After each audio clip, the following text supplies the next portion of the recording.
Hey everyone, I'm Carrie, and this is my first time sitting in front of a camera and talking to it, so bear with me. For this project, I chose to analyze the social media outlets of Snapchat and Spotify.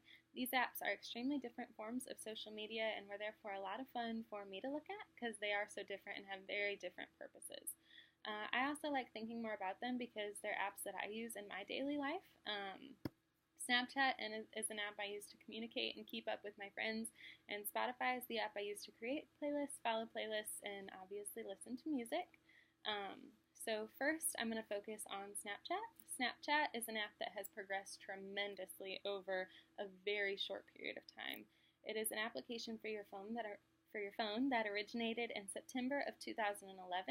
I got it in 2012, I think, and I've been using it ever since. Its most recent updates were 3 days ago for the Android and 1 day ago for iOS, which shows how often it's being updated in order to cater to the world.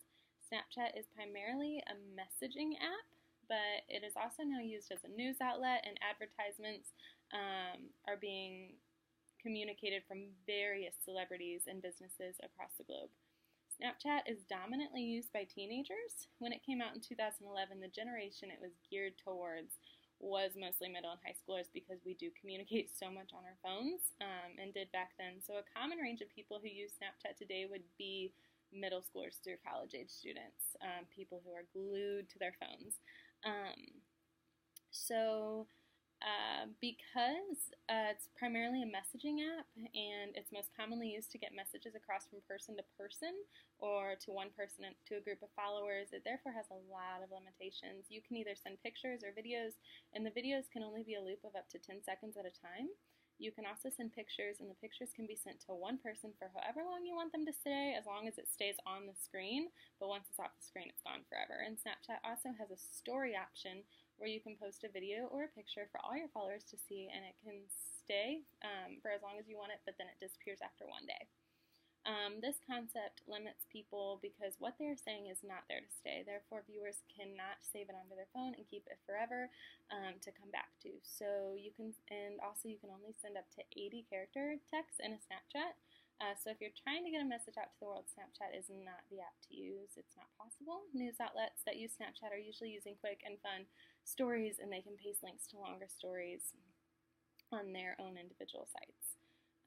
The audience of Snapchat are mostly middle schoolers to college age students, and people all over the world use Snapchat today. So any messaging that they're receiving may not be completely applicable to them if it's from a news outlet, but Snapchat also uses demographic to share what might be most of interest to that region in particularly.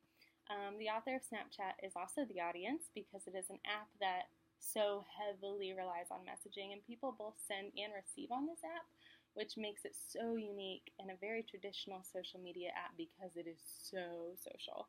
Kids who use this app use it to send pictures to their friends and as a substitute for texting because the picture and the video aspect adds a lot to the idea of communication.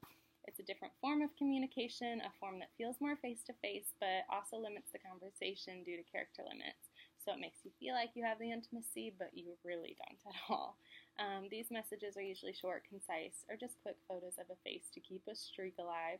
Snapchat recently added an idea to their app, which is a streak. Streaks allow users to see how many days in a row they've Snapchatted a certain person, which added another level of addiction and fascination to the app for teenagers all across the globe trying to create the longest streaks possible. Because kids are using this app as a substitution for texting and calling, no specific event urges them to use it more so than others. They'll be using it either way to talk to their friends. It is used all the time, and the tools used to get the messages across are pictures, videos, and short texts. So second, I'm going to be talking about Spotify.